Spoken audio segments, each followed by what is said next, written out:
Hey everyone, welcome to another It's Live show. I think it's live. I don't know anymore.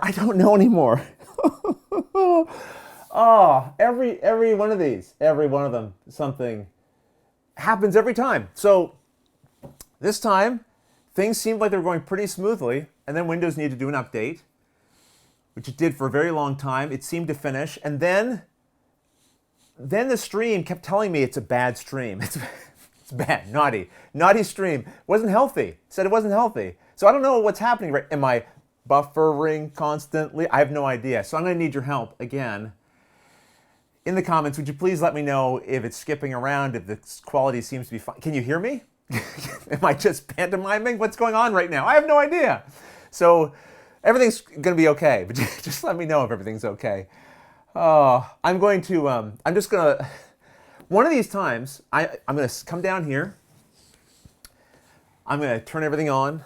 I'm going to go live, and I'm going to feel carefree. And it's going to it's going to be a new experience, is what it's going to be. It's going to be great.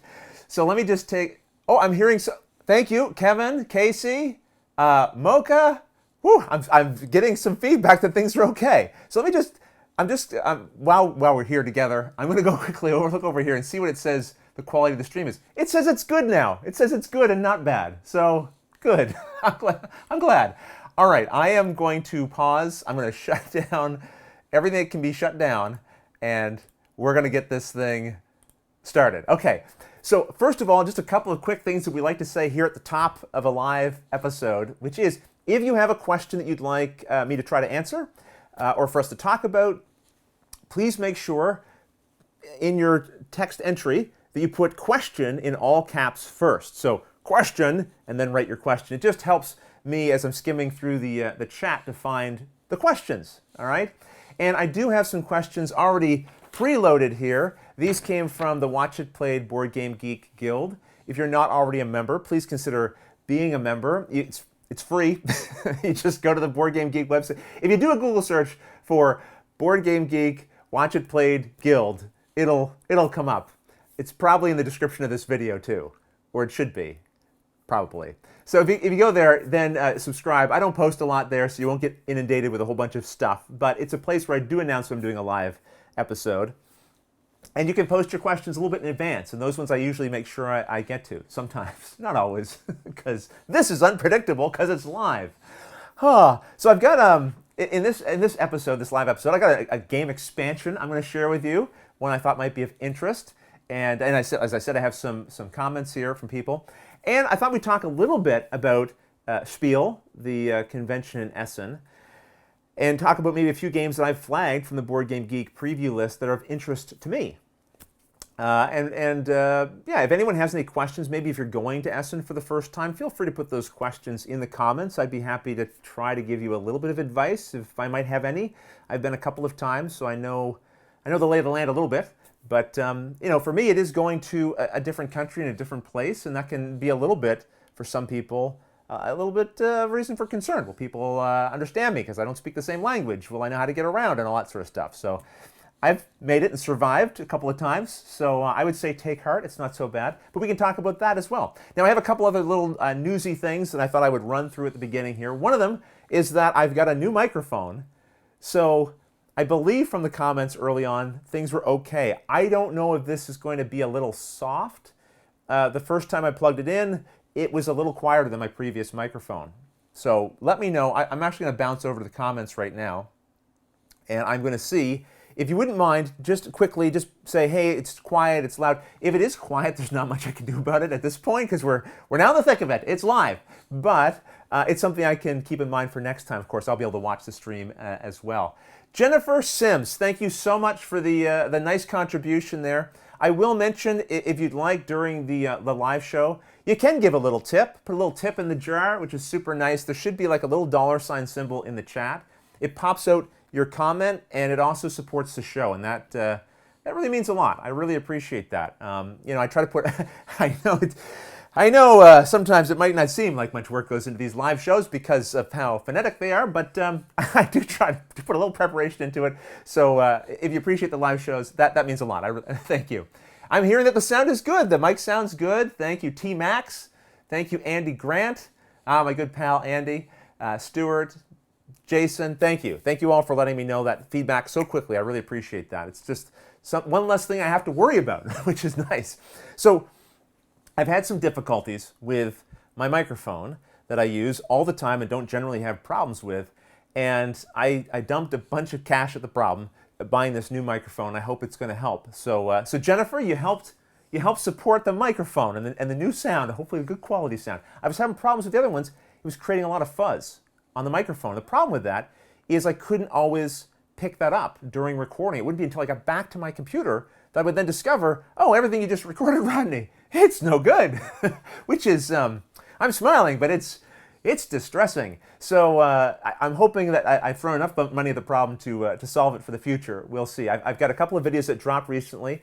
One of them is Ecos, the First Continent. That just released today. It's a tutorial for a new game from AEG, which I believe is kind of out there in the wild. I've seen some copies around. Those might be early preview copies in that. I think there's a pre-order that was up that will be releasing some copies early, and I believe it'll be available soon. So it's by John D. Clare, who also designed Space Base. Very different game, though. So give it a check if you might be curious about it. And I also released a video today.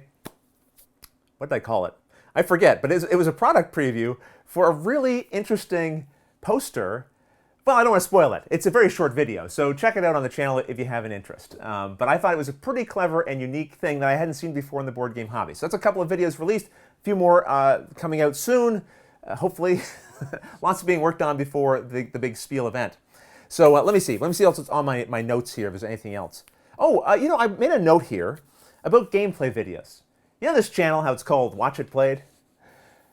And how there hasn't been like a game for you to watch played on here for a while. I do lots of tutorial videos. I'm sure you've seen those. But I haven't played a game on the channel in a good while. There's a number of reasons for that. The gameplay videos are arguably, well, it's interesting. The tutorial videos are a different type of a complication. But the thing about a tutorial video is it's entirely on my shoulders. I can do all of and manage all those parts myself. Whereas the gameplays usually require me to have somebody else and coordinate with them. And because of the way we always did the format here on Watch It Played, we tried to break up the gameplays into parts, right? So you have to sit and watch for like 3 hours. You can watch like a 15-minute episode, have a little decision point at the end where we can all sort of participate and have a say in that, and then pick up from there, right? So that requires kind of a commitment over time to a particular game and the video series, right? And if I'm being honest, the other thing about the gameplay videos is that first episode gets a lot of views, frankly. And then the second episode gets about exactly half of that. And then the episode of that gets another half. Like it has diminishing returns in terms of viewership. It's obvious people don't necessarily feel like they need to see the entire playthrough. Now, some people, of course, get really engaged in the narrative and the story that's happening, so they'll stick all the way through. But for people who are just trying to get a sense of, well, this is a game I would like, they don't need to see the entire thing. They watch part of it. So I have to ask myself, is it a good investment of my time to creating a 10-part series if really the first 2 is the one that people are mostly going to watch? Does that make sense? So I've had to kind of juggle that. I think I might have a solution to the whole thing. So it probably won't be until after Spiel, but I'm hoping to have a gameplay on the channel again soon.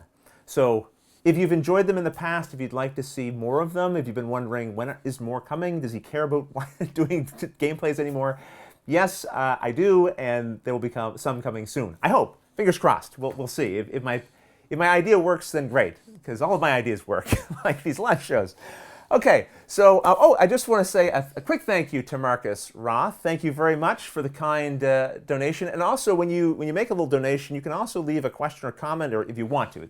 You don't have to do anything like that, but it will draw my attention to it. So if you did have a question, it's not a bad way to catch my eye.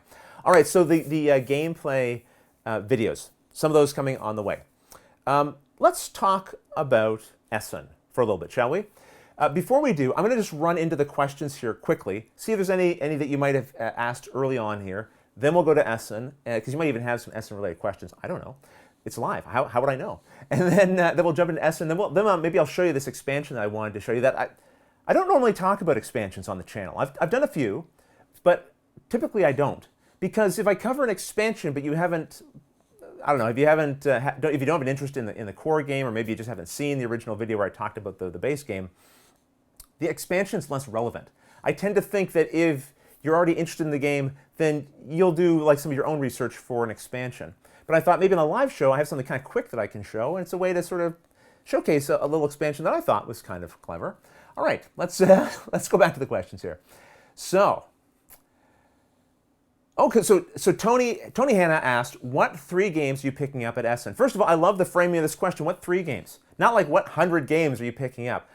Man vs. Meeple, Jeremy, I believe, from Man vs. Meeple, tweeted today, he's looking at his list from Essen, and he's got like, I don't know, 200 games or something on there. And I'm like, Jeremy, you get 12.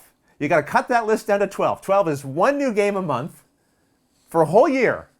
And 3,000 new games are coming out next year. So even 12 is too many. You got to cut it down. So I have a list. Mine's not quite down to 12. It's 36, I think. We're going to take a look at those, though, in just a little bit, Tony. So hang on there, and we'll get to your question in more detail. So Chris Gilbert said, any plans to come to UK AirCon next year? I would have loved to have come to AirCon this year. It was the plan. It was the intention. I've been there the last 2 years. I love that convention. It's fantastic. The people who run it are amazing. But unfortunately next year, 2020, the next one, it conflicts with other travel I have to do. GAMA is at basically the same time. And that's kind of an important show for me to be at. So unfortunately, I had to make the tough call there. Now, it's landed near GAMA in the past as well, and I've tried to make it work, but I'll tell you something, it's a little rough, because it's basically flying from one right to the other, and time changes and all the rest of it. So I didn't feel it was the best idea. But I'm hoping the year after, I'll be able to return, because I really do love that convention. I love getting out to the UK, and it's a wonderful excuse to be able to come out and visit with all the fine folk there. It's really, really nice. So I hope so. I very much hope so. Let's see here. So Daniel Lopez asked, have you considered doing a multi-part series to cover each Root faction? So I have a generic answer that I always give when people ask me, have you considered doing a particular game on the channel or not? Because I get that kind of question pretty much every day. I get a question about, have you considered this game, or have you thought about that one? Are you going to be doing this or that game? And so I have a little video that I created that I now have like permanently bookmarked in my Chrome bookmark bar, and I just copy paste that link anytime someone asks me that question, only because I just find I have to keep saying the same thing, which is basically I never pre-announce what games I might be doing or not doing. And the main reason is because my schedule can change, and I've made the mistake in the past, Forbidden Stars, of saying, hey, I'm going to cover a certain game, and then things change and I don't. And that generally prompts people to go, hey, where's that game? You said you're going to cover that game. And then it sort of creates this new trail of emails and questions, right? And that's not anyone's fault. And people are curious, of course, and I can totally appreciate that. But I found that adopting this policy is just the safest thing for me. Plus, if I was to answer the question, if I was to say yes or no, it sort of opens the door up for that person to maybe ask again about the next game they're thinking about, the next game. And the problem is I'm only one person, right? So it can create a lot of correspondence. And I think that's just one area where I have to try to limit it a little bit. Hopefully that sounds reasonable. But since it's a live show, and since you asked on a live show, I'm going to try to answer your question anyway. But that's my default answer. So if you're thinking about writing me a question at another time, I would just say don't, because I won't be able to answer you. Okay, so Root. I really like Root a lot.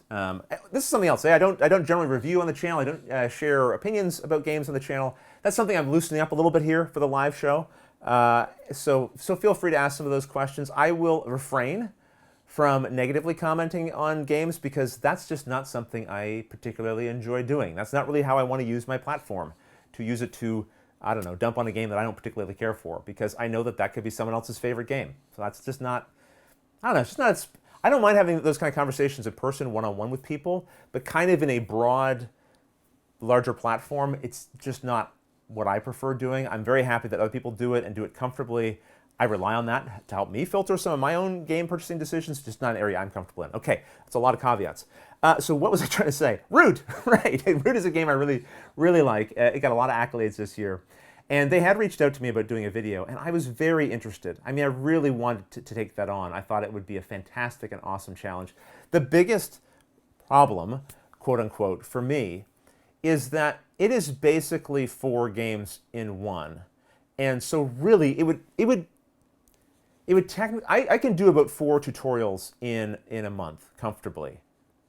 And so it would basically require me to do nothing else for a month, which I wouldn't be against necessarily, but I do have to charge money for my tutorial videos. And I never really pursued it with them because I felt like the cost that I would have to ask them to pay would be a little too much, frankly. So I never really pushed. Maybe they would have been fine with it. I don't know. So anyway, that's sort of the long and short of it there. But it is I think it's a brilliant game. And I love the theme, I love the artwork, and I love how they did the rules. I am so proud is a weird way of saying it, but it's a very, arguably a complicated game because there's 4 different rule sets that you have to learn to play it. And I think they did everything in their power to make it as easy as possible to learn. With I only have one little small criticism. They did a sort of a narrative rule book, so you can just read that, sort of like a traditional rule book. They did a rules reference, like a war game rule book, so it's perfect reference. And then they also have like, hey, here's 4 turns of a game, just sort of like a watch it played in book form. And I thought that was like above and beyond, and more than what most publishers would be doing for a game that really kind of needs it. If you want people to play your game and it's complicated, help them a little bit, right? Sometimes getting a video can help too. So, and that was something they were pursuing. So I appreciate that. Okay, so let me spend a long time on that question. Let's see. Hopefully that was helpful, Daniel. Let's see what else we got here. So Daniel McDonald said, question, are we going to see a couple of games? Don't forget, when you write question, put it in all caps. That helps me catch it. I caught it this time, but Daniel, I might not always. Are we going to see a couple of gameplay episodes, then a review of what's going to happen going forward in gameplay, but without the video? I frankly don't quite understand the question, sorry. I did mention earlier that we're going to see some gameplay, so you will see that. But as far as review, I have no intentions of doing reviews on the channel, so if you meant like in a traditional sense, no, I still don't. I don't do reviews on the channel. I have no intention of doing that. Okay. Will you do live gameplays, says Amanda Panda. Well, as you know, I said I have some ideas kicking around for how I might do gameplay, and I have done some live ones in the past. This next idea may involve some live portion, but I'm not sure. I have to work those details out. Sorry for being a little unclear, but I don't want to commit to anything until I really have a good solid plan of how I'm going to do it. So we'll see. Question. I'm going to stay on these questions for a while. You guys are shooting off some rapid fire great questions here, so I'm going to stay with it for a little bit, and then we'll get to the expansions and the Essen afterwards. So let's see. Andy Grant, are those pictures behind you made of leaves? If yes, I have a notebook with the same as a cover. Well, Andy, I found these at a local shop in a little place called Murray River, and it's called the Magic Dragon. They have all kinds of really cool, eclectic items from all over the world, and it is called a leaf wrap decor panel. I know that because the price tag's on the back. I forgot to take it off.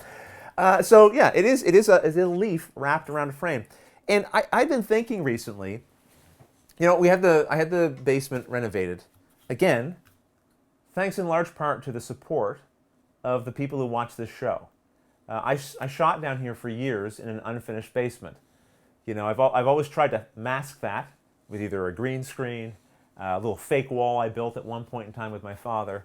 But the ceiling, the floors, the rest of the walls, everything was wide open, just cement, my trash everywhere. It's just a storage area. And we were able to renovate, which made a significant difference in my working space. And so I just want to say again to everyone who's ever supported the show, thank you. You've reached into my life and changed it. So thank you for that.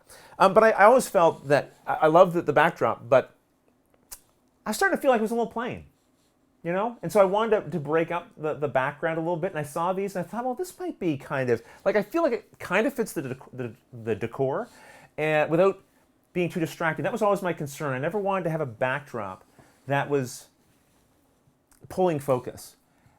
This is not a knock against anyone who shoots in front of a board game shelf. I do the same thing sometimes in my videos. I'm sure you've seen them. I get in front of my little game nook over there. It's nice. It's bright and it's colorful, and it very clearly communicates what your channel's all about. But I found with tutorial videos, I didn't want to distract from the learning part of it or whatever. And I felt like this adds a splash of color but doesn't distract. That was my thinking. You know, I didn't hear anything from people. That is generally a good sign when I put them up. It just sort of means that it blended in and hopefully didn't offend anyone. So I think the first video they were up in was for Tapestry, oddly enough. So I hung those up. All right, thanks for your question, Andy. So Kabuki Kid would like to know, what is your favorite nation to visit or that you have visited? You know, like I'm not really well traveled, I wouldn't say. I've been to the US, I've been to Germany, I've been to the UK. You know, when I went to Germany for the first time, I went with, I think of him as my friend now. He wasn't, I mean, I didn't really know him at the time, but Joe. He was a travel guide, and him and I just traveled together. There's actually almost like a vlog-styled series about that. If you haven't seen it, you can find it on the channel here. I kind of forget the title of the series now, but I think if you were to Essen Tour or look up something like that, or German Tour, you would find it. And it really does tell the story of our adventures together through Germany. And it was a stunning, incredible experience. I just thought it was fantastic. And Joe was amazing, had such a rich knowledge of the history of the areas we visited, a really fun guy, not a gamer. Always said, I'm not a gamer, but he always played the games, and he always won the games we played. Really nice guy. I wish that I had more opportunities to run into him. I just don't. Even when I'm in Germany, we're not really in the same places anymore. So I think he actually works at an airport of France now. So if you're a Joe friend or fan, that's where Joe is these days. Okay, so let's see what we have next. Daniel, did you just re-announce Forbidden Stars? Oh, Daniel. Okay. So, Casey would like to know, would you ever consider beating Matthew Jude? Let's just end there. Would I ever consider beating him? Yeah, I would. On his home turf, on This Game is Broken. Does he have brawls and fights over there? I mean, I'll admit, I haven't listened to the podcast regularly, but I do watch the YouTube channel. I should listen to the podcast. So many things to try to watch and follow, right? But I would beat Matt Jude at whatever thing you want to throw at us, I guess. I don't know. What's the right answer to this question? I hope to see Matthew maybe at Essen. We'll see. All right. I'm seeing a couple questions in here that don't have the all caps question at the beginning. So just a reminder to everyone, if you have a question, make sure you put all caps question. The rest of your question doesn't have to be in all caps. Just that first word would help. So Manuel asked, is there any chance of considering doing tutorials for war games like GMT ones? Actually, I did a GMT video this past year, Sekigahara. So check that out if you have an interest. I would like to do more. I'll admit, they're a much more significant investment of time. Sekigahara was incredibly... It's not an incredibly complex game, but it's a different kind of challenge turning one of those traditional war game rulebooks into a tutorial video, because they are not written to be understood by regular human beings. That's not what I mean. That's not what I mean. Traditional rulebooks tend to be read in a more, written in a more, I call it narrative style, which is, hey, here's the pieces of the game. Here's how you would set up the game, which is the first thing you would want to do. And here's the start to finish of how you'd play the game. Kind of like the flow is sort of more natural to how you would want to learn it. War games go, who cares about that? And they just create a bunch of paragraphs. And war game rulebooks make for fantastic references. The good ones make for fantastic references. But in my opinion, they're terrible to learn from. My opinion. I know there's lots of people who learn war games, and don't have the same struggle that I do. And in their opinion, they would probably think I'm just not used to it and not acclimated to that style of rulebook. And so it's not really terrible, I'm just not used to it. And that could very well be true. But I still believe what I believe on that matter. You're getting opinionated Rodney tonight a little bit. All right. Still stunned by that question. Would you ever consider beating Matthew Jude? All right. Let's see here. Kent Park would like to know, hi Kent. Do you have a regular game group, and how do you focus on getting specific games played before creating your tutorial videos? Kent, this is a very sensible question, and I have a very unsensible. Is it insensible or unsensible, or is that just not a word at all? I'm not sure. Well, it's already unsensible. I have an unsensible answer, which is that there are local game groups I could attend. There's one going on tonight, actually, and there's one usually Tuesday or Wednesday of the week.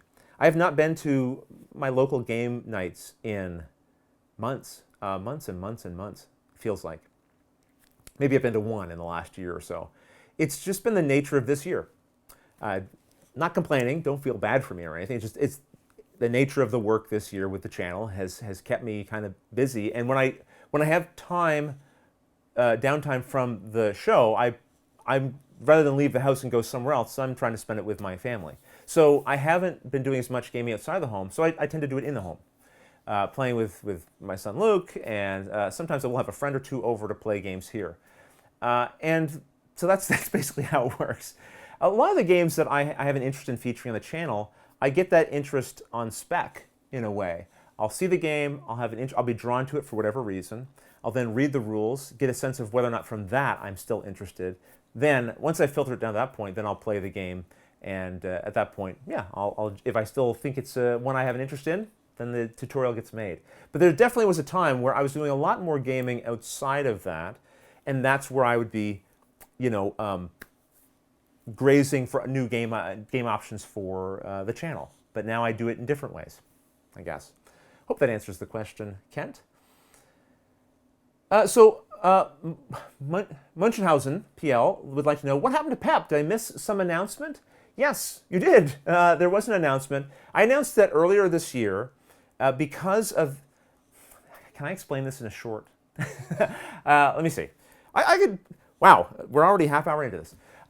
I can answer this relatively quickly, I think. So I knew this year was going to be different. Beginning of this year, I kind of I gave myself a little bit of a personal challenge. I had a lot of invitations to travel, to go to different conventions, do different things. And I decided this year I was going to do as best I could to say yes to most things that came across my plate.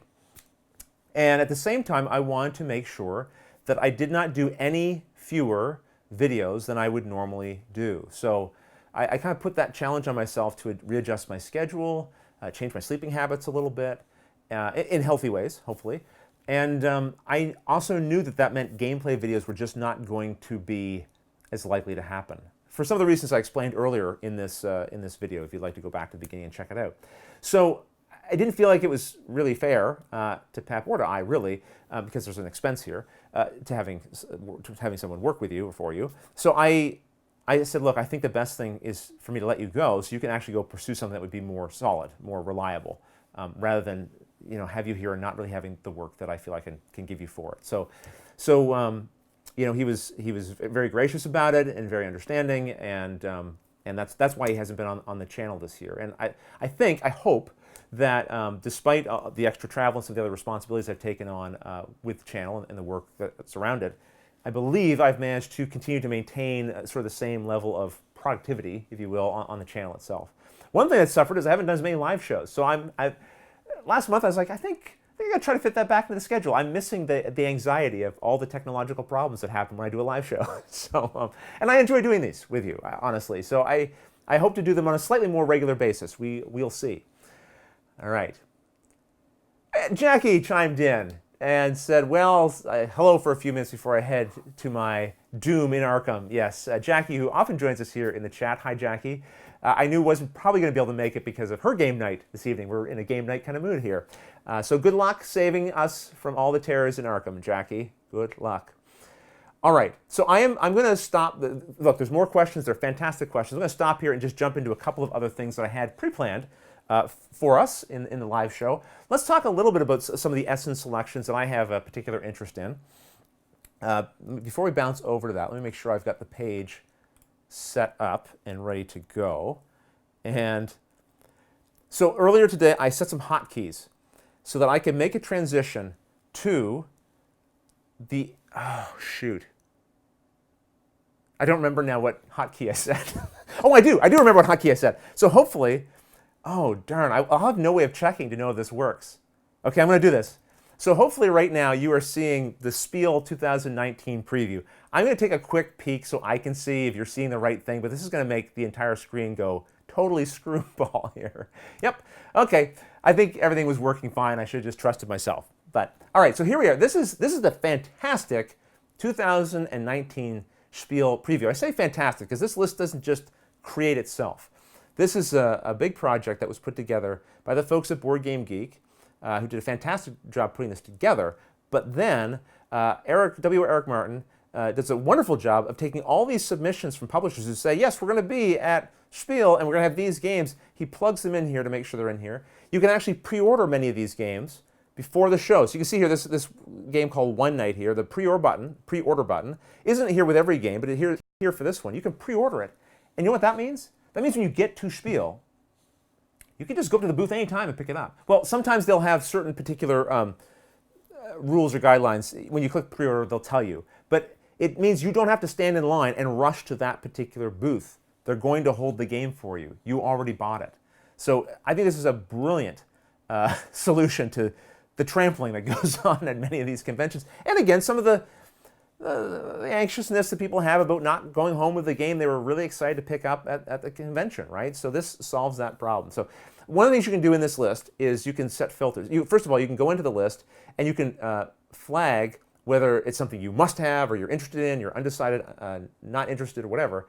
And then you can filter the list. I have some filters here right now. I have them as must-haves, things I've flagged as must-haves, as interested, and for sale. So you can also, the list will also have things that aren't for sale, so demo only. I just filter that out because I really only want to see games that are actually, real, I guess you could say, or that are releasing now. That's about as much bandwidth as I have. And I'm realizing I'm talking to the camera, like to the cameras if you can see my face, but you can't anymore because we're looking at this. So I'm going to, in the interest of moving things along here and giving you something to look at, we're going to start going through this list very quickly. Just a few games that I picked out that were of interest to me. And I'm not going to talk through all of them. I got 34 of them here. I'm going to skim talk through most of these just for fun. So, and to remind myself, because I flagged many of these a long time ago. This one is One Night at Davis Manor. Oh, I'm just realizing now. I got this full screen, so I can't see the tab. Yeah, this one kind of grabbed my eye because it sort of made me think of Clue, but the theme is interesting. So there's a master thief. The master thief is coming. He's going to steal the jewels. The police chief knows he's going to do this. He's caught wind this is going to happen. Rather than shut down the party, he's decided to keep things open so that he can try to find the master thief and catch him in the act. It's a team cooperative game. So the master thief is one of the roles. The chief police is one of the roles, and you will then that will be public. Let's see if I can get my face on the shot here. Oh gosh, that didn't do it. No, there we go. So your roles as the police chief and the master thief will be public. Your partners in crime on both sides, so the other police officers or the other thieves, you won't know who they are. Those roles will be dealt out but kept in secret. So people will be helping and assisting you, but you won't know exactly who those people are, and they won't really want to reveal themselves publicly because then people will know what they're up to. I thought the aesthetics of it, I thought it looked really nice, and I like the theme of it. So I'm intrigued. This is one that caught my eye and I was intrigued by. Walking in Burano is a game that I don't know a lot about, but Ella from Ella Loves Board Games and Variable Player Power, I believe it was her, who talked very positively about this game. And I like what Ella has to say, so I'm kind of curious about it on her behalf, frankly, because of her. Aaliyah has the Castles of Burgundy with expansions. This is the new edition of the game that is releasing. I don't know if they have pictures here of the board. Yeah, they do. So this has been the topic of some discussion because one of the how would I put this? Complaints? One of the criticisms, I think, sometimes of Castles of Burgundy, in the minds of some, is that, myself included, is that it's a little drab, a little plain looking, and in particular, I found the tokens a little bit thin. I think that Castles of Burgundy is one of my favorite games, and so I've always wanted it to get like a really deluxified treatment, because I think the game is kind of worthy of that kind of attention. I think it's popular enough, and it's just a game that I would definitely pay to have a deluxified edition.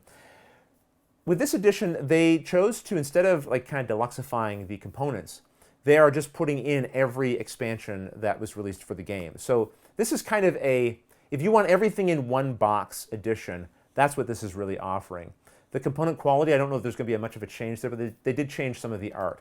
And so one of the things I said is that the look of it was a little muted, right? And so they decided to go with something a little bolder and brighter. Now, did they go too far? That's up for everyone to decide for themselves. But art is a very subjective thing. But that is the Castles of Burgundy with expansions. They're not really calling it a deluxe set here, but it kind of is in a way, I suppose. Sarah's Vision is a game that I love an interesting theme. And this, to me, was drawing me in by the theme. We're in the future, and the world is, you know what I'm going to do, actually, before I go any further, I'm going to jump over into the comments and make sure that things haven't gone terrible. I'm not sure if someone buffered. Okay, no, it seems to be fine. All right, I don't know. I don't know if this whole switching screens thing is working or not. Let me know in the comments if you see any issues or concerns around this. Hopefully you're seeing, when I'm going to screenshots and I'm showing it, hopefully you're seeing it. I hope. I don't know anymore. Who knows anymore how this stuff works? All right, but I think it should be working. Okay, so this one I was trying to tell you about, Sarah's Vision. It's in the future. Government agencies are sort of controlling all kinds of flows of information, and there's an organization that's going to stop them from getting to that final point where they just control all the information. So you're part of it's a cooperative game. You're part of an organization trying to stop this. I was looking at the images and the pictures, and I was like, oh, this looks kind of cool. It looks interesting. And then I started to see this Jenga tower looking thing in the corner. And suddenly my interest got super piqued. You see this here? So when you're playing, you actually need these little bars. They're components that you use. You'll use them potentially to block off bad things on cards. But of course, the more you pull out of this tower, the less stable it becomes. And the idea of that, there's a role-playing game called Dread, which has a similar type of thing to it. The more Jenga pieces they're not Jenga. I guess you use a Jenga game. I don't know if they officially call it Jenga in the role-playing game, but either way, the more you pull, the less stable it becomes, but these are powerful effects, so you kind of want to pull them. I love the idea of that kind of tension sitting there beside the game the whole time. So this is one I think I got to buy it because I just really want to try it. And I probably won't get a chance to demo it at the show. So that's one that definitely had my interest. Let me see if I can get the internet back here for you to see. Head Hackers is a party game. I'm not going to spend a lot of time on here, but Big Potato does a lot of fun party games. That one was of interest to me. Montmartre, sometimes, like a lot of the times, frankly, not to be shallow. Well, to be shallow, what grabs my attention is artwork on a game, because I don't have time to research all of these games. And the artwork on this, I just thought was particularly aesthetically pleasing and attractive, and the theme was unique, and so it drew me in. I wanted to know more. So this is one that also has my attention. Let's see. Board and Dice has Inuit the Snowfolk. I haven't played it, but I did read the parts of the rules, and it looked really interesting to me. And a piece of culture that, as a Canadian, familiar with, and interesting to see it celebrated here in this way. So this is a game I'm very interested in picking up.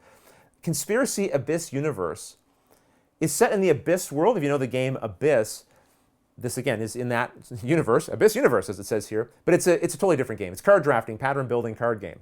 But I like Abyss, so hey, I'll check it out. Capstone Games. Look, if Capstone's releasing something, I'm already interested. So this is Cooper Island and there's a game there. This one here, Cooper Island, the one I can pronounce. This one scares me a little bit. I look at that and I go, oh boy, what am I getting myself into there? Just in the setup alone, it looks like there's going to be a lot of tokens to sort out there, which is could be arguably a shallow thing to be worried about. But time being what it is, these are things I have to think about. So, but I'm drawn to it. I am drawn to it. And again, I'm not against just being honest. This is what did it for me. I love that cover. That cover drew me in. Whew. Anyone ever play Sid Meier's Pirates? I don't know. I love that game. When I see ships like this, it just takes me back. All right, so this is zipping along here. Ragusa, I haven't played it for lots of good things. I know it's not like new at this show, but it's one I'd like to pick up at some point. Code 77 is a game I already own. I really like it. I'm just kind of curious about this particular edition of it. This one here, The Last Station. Oftentimes, games that catch my eye are things also that I just haven't heard a lot about. I'm always looking for that little diamond in the rough, the thing that maybe, you know, no one else is looking or paying attention to, because that can be kind of fun. I think this game was originally, I mean, I don't know the original designers. Let me see if I can find from the BGG page if it says where they're from. So the story is January of 1944, before midnight, at a train station between Sari and Tehran. The culprit is going to be transferred to a faraway train station in the heart of the mountains. You're with 11 other strangers. Everyone has a reason, but there cannot be more than 2 reasons. As you're I couldn't quite understand it from the description, but only one person leaves alive. That's all I needed to know. And I just kind of intrigued. Again, this is more of a, I wonder if. I love bang the dice game, so this is an expansion for that brings in zombies, so why not? Frosted Games. They've got my attention ever since Watergate, which also was co-published with Capstone over in North America.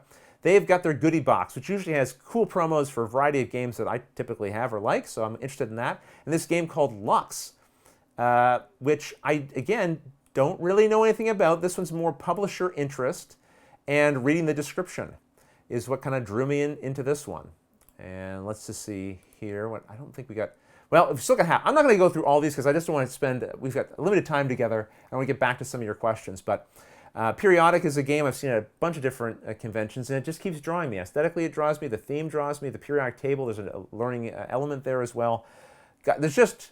So here, I'll just scan through them quickly so you can see what games I have tagged. But that's that. We're going to go from that to here. And I'm going to check and make sure... Yes, I'm not seeing comments here that suggest that you were looking at a blank screen the whole time. So that's good. Okay. That was a little look at the things I'm interested in. There's 1,000 games. I think about 1,000 games releasing at Essen. So it's impossible, to even begin to curate all of the possible options to see at that show. But those are a few that caught my eye. I'm sure I'll see other things. But the reality is I'll bring home like 10 things if I'm a good boy. That's my plan. I don't want to go more than that. I don't want more than that. It's just too many. Who can play all those games? Not me. So... That's where I want to sort of limit myself. All right, now I'd like to show you guys an expansion for a game called Wildlands. And this is very quick. So if you don't have the game Wildlands or you don't have an interest in this, don't worry. We're not going to stay on this for very long. But Osprey, full disclosure, they sent me this. Okay, so if you're concerned that might influence my opinion about this or whatever, then just know, yes, I was sent this. But I'm going to show you everything that comes in this. It's very straightforward, so you'll have a good sense of it, whether you're concerned about my biases or not. But this is an expansion for the base game. If you have the base game, this is just a map pack. That's all it is. A sleeve that has 2 boards in it. And so I've got that set up on the table. Let's take a look. Oh, yes, and if you're curious about Wildlands, I have a tutorial video for this game. In fact, this was featured on our tabletop showcase. That's a special little initiative that I do once or twice a year with some good friends of mine. We pick a game that we all have an interest in, and we create a week's worth of programming for a game. And this was the one that we picked. So you won't just be able to find my tutorial, you'll be able to find stuff from Joel Lady from Drive Through Games, and stuff from the Secret Cabal, and Rolling Dice and Taking Names, and Board Game Replay, and Pair of Dice, a bunch of stuff. Paradise as well. So if you have an interest, you can check that out. But let me just show you the expansion, because it does a couple of pretty clever things, I thought. So here's the board. It's actually 2 pieces. All right, so you can see there's 2 pieces here. And I don't have like all the components out. I just wanted to give you a quick, because all that comes with this is the 2 boards. These are double-sided, so we're going to look at the other side in just a moment. But you put the 2 pieces together to create the full board. And the theme here, this one is called The Mansion. It stands as a testament to the wealth of a bygone dynasty, and as a reminder that even the greatest houses eventually fall. So this one, this whole particular map pack kind of reminds me of Halloween. It feels like a good theme for this particular release. And there's a couple of changes here. This has levels. So this is actually the upper floor of the mansion, and this is the bottom floor. And these are connected by stairways. You'll find a stairway here, which connects to this one. You can tell they're connected because there's dashed lines, and so the pattern of the dashes match. And you can also tell because they're relatively in the same position on each piece. There's also a stairway here, which matches with this one, and a hatch here as the ladder here. So as far as the rules go, when you're standing here, you do not have line of sight to here because they're farther away. They're out of line of sight as far as these go. But you also have these interesting dual number spaces. So we've actually kind of compressed things a little bit because there's sometimes two numbers in one space. So it's possible, like if I pick 14 and someone else picks 15, this could be a spawn point for two people to suddenly pop out together, which I thought was kind of a neat little change. But beyond this, new map to play on with a different layout and configuration, these are double-sided, and they double, see what I did there, as two separate maps for just two players. So this is just a map all on its own, like this. And I think, since we're down to one map now, I can give you a slightly different view. There, my disembodied head and the map. Okay, so this one here, which one is this one? This is the curses map. And so each of these maps have their own little rules. So there's a lot less spaces for two players. So you remove half of the deck. You take a certain number of cards from the deck, the cards that dictate where the gems spawn in and where players can spawn in. And now you can work on this smaller size. I thought that was really clever because you can play two-player on the bigger map, but it's quite big and spread out. This gives you a slightly more claustrophobic space to play in. But oftentimes with Wildlands, they don't just release new stuff, they give you a little twist. This one has a twist. It's called Curses. Now, I haven't played this map yet. I forget exactly where the curses go. I think it's the spaces that have a little burst. So you pick one of the player colors that aren't being used, and you put a gem in each one of those. There should be another token. I left it in the box. It would go there. These will count towards the number of gems you need to win, or they're points towards winning, but these are cursed relics. So if you have these, anytime someone else picks up a curse, everyone who is holding a curse suffers as many damage points as the number of curses they're already holding. So they're kind of risky. You know, if someone's collecting more of these, it's like, well, you're in trouble now, buddy, because if I go and I pick up one of these, you're gonna be hurt. So it's a little risk-reward type of thing. When do you go and grab those, or do you just stick to the non-cursed ones? Because if someone does grab one, okay, they grab one. I mean, how dangerous is that? If they grab two, it starts to get a little more dangerous, right? So I thought that was a pretty neat twist. And now the other map pack is, or it's not a different map pack, it's the other side of the map that's included here. It's not this, it's this. And this one is called, let me see, I have the sheet here, it's called the Hedge Maze. Again, same idea as the other one in terms of how it works, but it has a new rule. It has these thorned hedges here. So when you move between here, you can move through them, they're dashed, but you'll take a wound when you move through, unless you play a card that gives you cover. And there might be a couple of other, the map pack comes with a rule sheet, right, to explain everything. So this is not like a full tutorial or anything like that. But it should give you a little sense of the flavor that this expansion adds. And I'm really pleased to see them still supporting this game. I have to think that in this current climate of games releasing, at like 1,000 games releasing at Essen, you know, investing in the games you've already released and trying to continue to encourage people to visit games that, you know, proven to be good, that people have enjoyed, you know, versus trying to grab their attention with some flashy, shiny new thing. I'm glad to see companies still investing in putting care into the products that they cared about, obviously, and that are performing well for them. All right, so that is those are the couple of things I wanted to show you: the Essen preview and the little expansion. Hope you enjoyed that. Okay, I do have some questions here from people who wrote in things. I know we're technically 4 minutes from when I should be ending, but I am going to. I'm not going to end until I've gone through a few more of your comments here. Let's see. Oh, this jumped on me, I think, a little bit. I'm sorry. I'm just trying to figure out where I am in the questions here. So, hello, Matthew Jude. I see you wrote challenge accepted. I don't know what the challenge is still, Matthew, but fine, whatever. Challenge accepted. Okay. All right. So let's see here. Oh, I see where we left off. Perfect. And again, thank you to everyone who left a kind little tip. You can leave donations in the chat if you want. No obligation. You can just stay here and enjoy for free, of course, as well, but the support is always appreciated. Here's a question from Teller Tram. It says, hey, big fan of the vlogs and tutorials here. Is there a particular reason you started wanting to shift back to offering your thoughts and opinions more on games? Was there a catalyst? Is BGG holding a sword of Damocles over your head? Okay, well, that took a turn. So, is there a reason that I wanted to shift back to offering your thoughts? Well, I never offered my thoughts in the first place, so it was never really a shift back, just to clarify. I've always been very careful about not really expressing my opinions on the channel. So why did I decide to try to do that a little bit in some of the other types of content outside of like the tutorials? Like here. I can't get away from the fact that it's something that people have an interest in. You know, what games do you like, do you not like, and so on and so forth. And I believe I'm coming to a place where I'm a little more comfortable just loosening up around that. I always had a certain...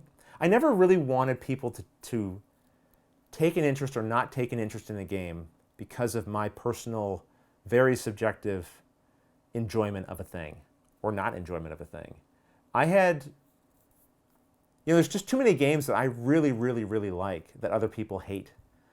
And if I had listened to those people say, oh, this game's terrible, it's not worth your time, and here's all the reasons why it's no good, no matter how thoughtfully and carefully they lay it all out for me, I might have listened to them and then missed out on some really great experiences. So I was self-conscious about potentially doing that to other people, and so I decided early on the best way to avoid that was just to leave the opinions out of the content that I was creating, while still trying to give you a very thorough examination of the games I'm looking at so that you can make up your own mind. Like looking at this map pack here, for example.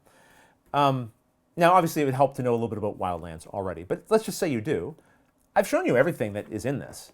Do you need me to tell you that I think this is great as an idea?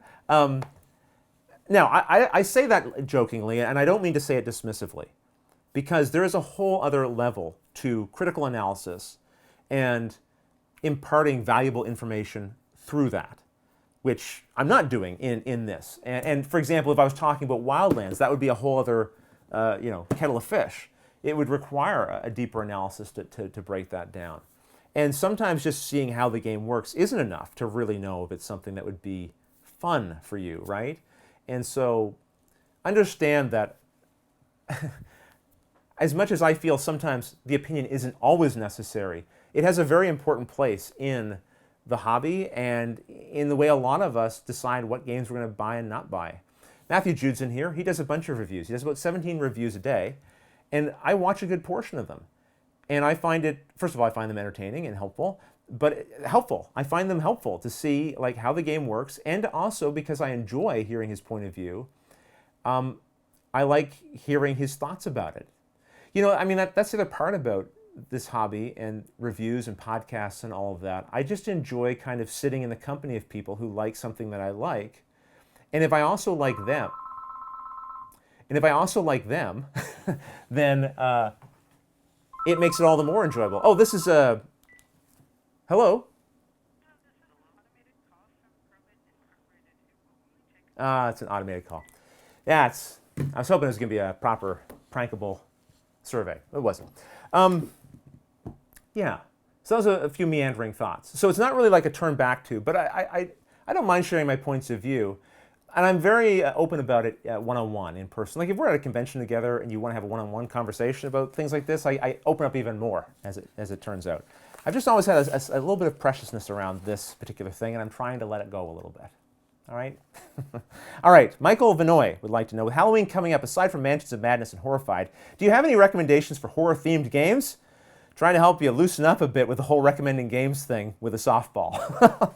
Well, thank you, Michael. It was a softball, but then you took away the two best answers, Mansions of Madness and Horrified. Michael. Okay, now I do have some other options for you. Well, here's one. The expansion pack for this Wildlands. These maps seem like they'd be very kind of horror-themed. A couple other ones, though. Arkham Horror Final Hour that just released or is releasing soon. It is like 1 hour Arkham feeling game, but it doesn't really play like any other Arkham game I've played. like when you play Eldritch Horror, you feel Arkham Horror in it, I think. And this, I have the feeling of the theme of those games, but the way it plays is just different. So that's one I would recommend, and it plays in an hour, and it's a good, tense hour. So I recommend that one. Court of the Dead Mourner's Call. I haven't played it, but it's one I'm looking at, and might have an interest in featuring. And that seems like thematically it would fit with Halloween. Dead of Winter. I made a little list here because I was afraid I would forget. Dead of Winter is another one. A good zombie game for a little betrayal as well in that game potentially. Mysterium. If you want something more of a party game, you don't want something that's going to be like too crazy long and not too many rules, Mysterium is a great option for that Halloween party maybe that you're playing. And look, Ultimate Werewolf. I wrote Werewords as well, but the werewolf theme doesn't really, for me, come through in Werewolf. It feels a little thin. I think Ultimate Werewolf gives you more room to tell funny stories that have kind of a Halloween or horror kind of flavor to them, I think. So there you go. There's some recommendations. Okay, Ryan Ballinger said, if you were inside a real Mansion of Madness, do you think you'd have a good shot at survival and solving the case?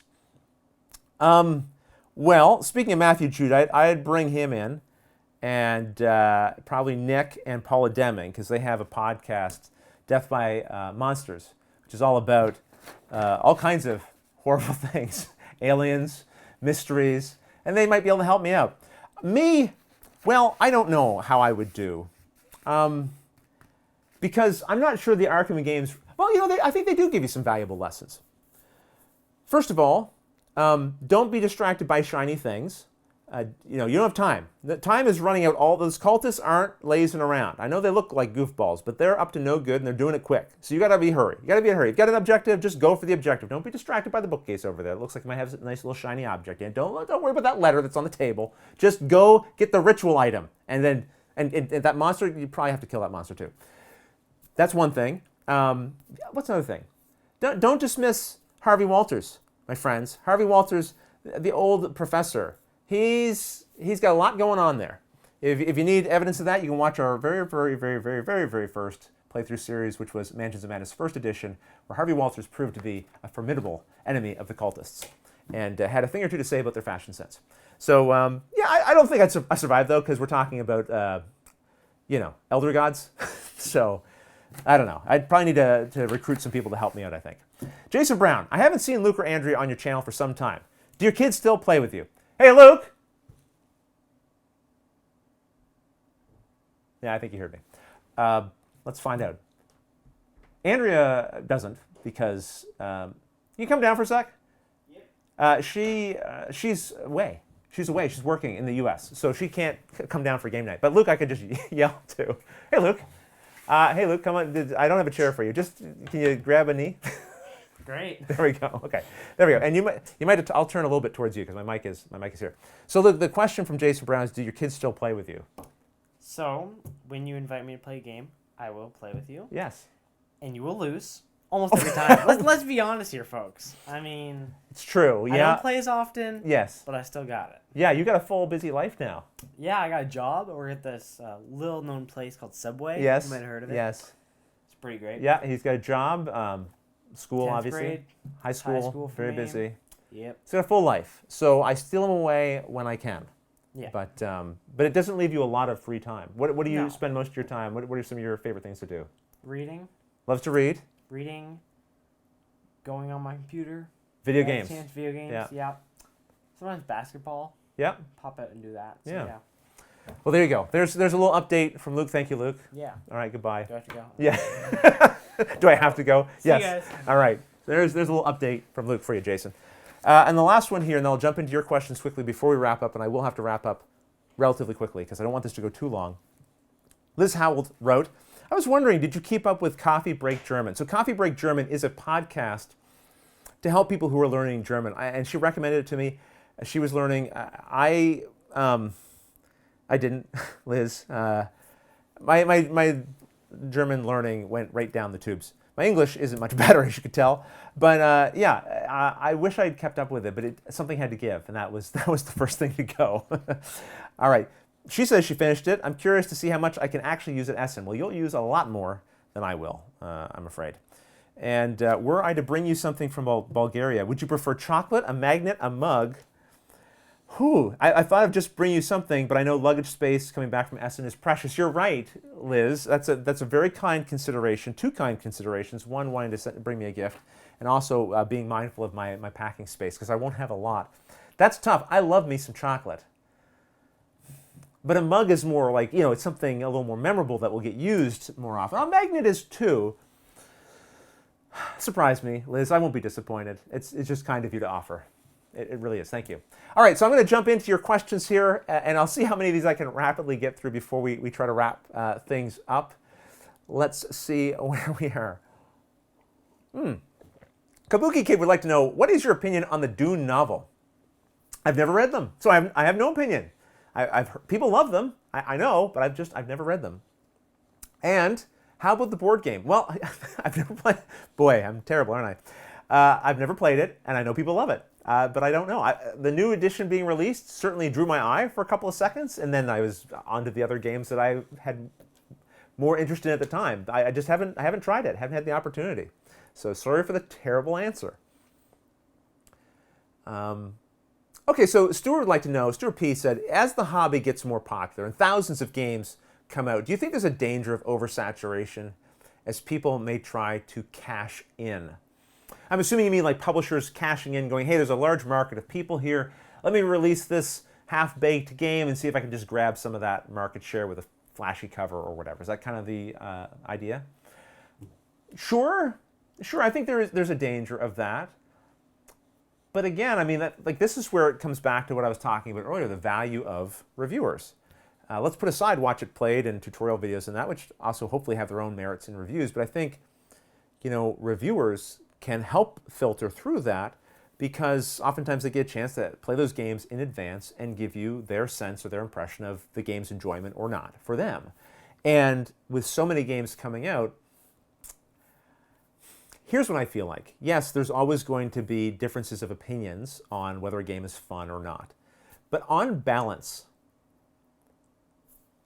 I don't know of too many games that fall so far under the radar that they are like the most phenomenal game and no one's talking about it. You know what I mean? Like Terraforming Mars, like it's not going to just never get discovered. It's going to get discovered and people are going to talk about it, and it's going to continue to prove itself to be something people have an interest in, and it's going to rise above the noise. And that's an extreme example because it was such a big breakaway hit pretty early on. This is not to say, of course, that there aren't lots of really good games that are going to have a hard time grabbing a foothold. That is the challenge in this climate. But I'd be surprised if there were any Terraforming Mars level quality games that we'll just never hear about because there's just so many games coming out. Do you know what I'm saying? So it's not something that I worry about, I guess, practically speaking. In every industry, there's always going to be people trying to find someone who will take, they can take their money from. But I don't necessarily see any ill will in that. That's just demand and supply and all that, and marketing in there too. Okay. Michael would like to know, what is your most complicated game that you love to play? Whew. That's a tough one. It really is. I mean, Root would be up there as one, and I haven't played it a ton. What's another complicated game that I really like the Gallerist? But I sometimes don't even think of that as super complicated because of how good the rule set is for that. But it is complicated. Brass? Is Brass Birmingham? Like, these games, it's difficult to judge difficulty, right? Because it's so relative to whatever your experience level is. For someone who's playing like a massive, crazy, heavy war game, all of these games would be like light in comparison, in a way. You know what I'm saying? Tricarion, I thought, was a relatively complicated Euro. Relatively, right? And I really enjoyed that. I don't know what my favorite or best complicated game is. Sorry. I'll have to get better at this part of the opening up about opinions things. All right, let's see what else we've got. Nonsensical, Jackie came through with the help. Yes, my nonsensical answer from earlier. Okay, Kabuki Kid would like to know, what hobbies do you enjoy outside of board gaming? Well, I don't do a lot of other things. It's pretty all-consuming, but I do have a few things. I do enjoy running, although I've, again, fallen off the wagon about that recently. But I do enjoy going out for a run. The most recent hobby that I've fallen down a bit of a rabbit hole on is magic, like magic tricks and that sort of thing. at a convention, don't ask me to. I'm no good. I mean, I know a couple things, and I do enjoy every now and then breaking it out. But I have a lot more practice to do before I before I take the stage with it. But it's been a really fun hobby to dive into. I have another friend who's really into it. I kind of caught the bug from them, and it has been fun to learn a new skill, a new thing. And it's a deep rabbit hole to dive into, believe me. So that's been a thing of recent. I enjoy reading as well. Randy Geltman would like to know, have you ever missed a Kickstarter game while contemplating, but were able to find it elsewhere? Have you ever missed I guess you're saying, I'm thinking about it, but then it closes and I didn't get around to it, but then I found it, in a store somewhere later? I can't think of any. Well, let me put this a different way. Yes, all the time. Because I almost back nothing on Kickstarter now. I just feel like there's so many games. When it releases, if it becomes a real game, as opposed to an idea of a game, then at that point, assuming, again, it rises above the noise, I'll hear about it and it'll catch my eye again and I'll be like, oh yeah, I would like to try that out. But that's just where I'm at in my consumer-ish side of the hobby, right? Everyone's at different places there. That's not me saying, oh, if you monitor Kickstarters all the time, you're wasting your that's a part people enjoy. People love hunting down and finding and getting on board with a Kickstarter, and Kickstarters need that if they're going to actually survive. So I'm not helping Kickstarter projects in that way, but thankfully many people are. Okay. I might have to start going a little faster. Yes, I am, because I've probably got about 2 minutes left here. So I'm gonna try to skip very quickly through some of these. Have you seen the Wingspan expansion? No, I haven't, but I will be buying that. Do you play board games digitally? Do you use Tabletop Simulator? I don't. That last question, by the way, was from. Oh shoot! I'm sorry. I like to say the name of the person asking the question. That was future guys from the past asked the Wingspan question. Loki665ZX9 asked about, do I play board games digitally? A few board game apps. I love Twilight Struggle, the app for that. It's fantastic. I don't do as much at time as the problem there, but I'd like to do a little more. I don't use Tabletop Simulator because I don't do as much PC digital gaming. It tends to be more app-based because it's just sort of okay, now I'm not at the computer. If I'm at the computer, I'm probably working. So I'm away from the computer. That's when I might pick up a tablet or something. Ken Parker would like to know how Dennis and Elvis are doing. Elvis is my cat. Elvis is fine. The cat just does whatever the cat wants. Dennis, I haven't seen Dennis for a while because I haven't had a trip in a few weeks, but I will probably see him when I head off to Essen, and I'll give you an update with that. Mia Fox would like to know, what is the highlight of Essen Spiel for you? I hope this doesn't sound like pandering. I mean, the highlight of it is getting to meet and see people who I've either met online, who are also in board game media that I like and respect and admire, but also just meeting people who watch the show and who take the time to say hello and share a moment with me. That's a really... Look, I spent a lot of time alone in this basement. That sounds depressing, doesn't it? I don't mean it that way. I'm very thankful. I spent a lot of time alone, though. I'm not in the midst of the people that I share the hobby with most of the time. Many of my gaming friends don't live locally. They live further away, and so going to conventions is where I get to meet those folks. And I get to meet some of you, too, in person, and it's always a treat. I always walk away with some interesting interaction or story, and it always means a lot. And it's sort of whatever disconnection that one can feel being in a small town and not in the middle of the thick of things where gaming's happening. All that gets refilled and recharged by being at conventions and the kindness that people share at those things. Okay. I'm going to just zippy down here. Hey, it looks like we're doing pretty good. There was some banter amongst the folks there. So Chris Gilbert asked, have you heard of monthly board game subscription boxes? What's your opinion of those values, etc.? I have heard of them. I've never had a particular interest in them personally because I see them as... And again, I'm not... The reason that happens is generally because there's stock that can't be sold. And so a company comes in and goes, hey, we'll take all that stock for really cheap. You'll get at least something for it. And then we'll repackage and we'll sell it at a markup so that they get a piece of the pie, right? So the stuff that's... You're not generally going to find a Terraforming Mars in there or a Wildlands or, name whatever kind of game. They're generally going to be other types of games. Doesn't mean they're bad games, but they're probably not the games I'm seeking out, if you know what I mean. I probably would have found them when they were more actively released if I'd had an interest in them at that time. But what those things offer is the surprise, right? Like the opening up experience and go, oh, I didn't know what was going to be in here. And so I think that's really what you're buying when you buy those monthly. You're not buying necessarily amazing games. That's not it's an experience, right? You're buying that surprise, that Christmas morning kind of thing, I think. That's my thought on it. Kabuki was wondering Kabuki Kid was asking, how much fun did you have making those Space Hulk videos once upon a time? They still stand out to me as some of the most fun videos you've made. Well, thank you for saying that. Those were a lot of fun because in addition to playing that with Luke and having a few painted miniatures on the table there and such a beautiful production of a game, Chaz Charlton, who's done the music and sound effects for our channel for forever, he joined me on that and helped me with a bunch of little effects and radio chatter and stuff that we did. We kind of played up the narrative of it. I didn't really know Space Hulk narrative or the 40K universe narrative, so a lot of it was definitely not canon, but it was a lot of fun to do. All right, so I think I'm gonna stop here, and I think we're pretty close to the end anyway. Thank you everyone for joining me again for another It's Live show. Sorry for the technical glitches at the beginning. I think we mostly got them sorted out.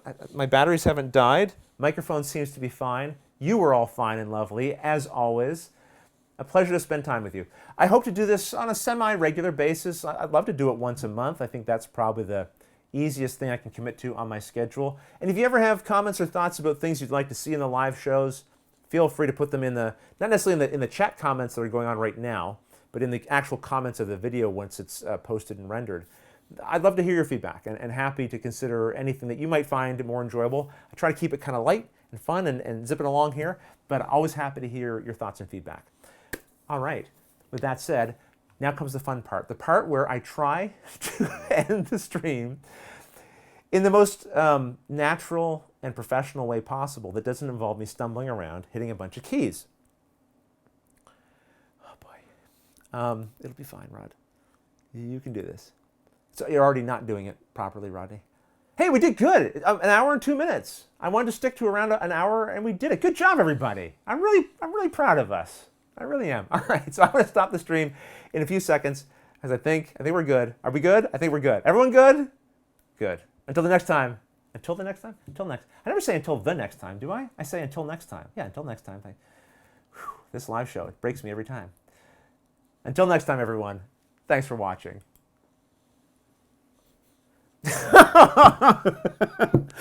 So I was so clever. I had the mouse hovering over the stop streaming button. You know, I'm gonna say my little thing, and I'm gonna hit the button, and it'll just shut down. It'll be the perfect ending. As soon as you click on the stop streaming button, YouTube pops up a little window that says, "Are you sure? Are you sure you want to stop, you dummy?" I was sure. I was sure. All right, everybody, let's try this one more time. Until next time. Thanks for watching.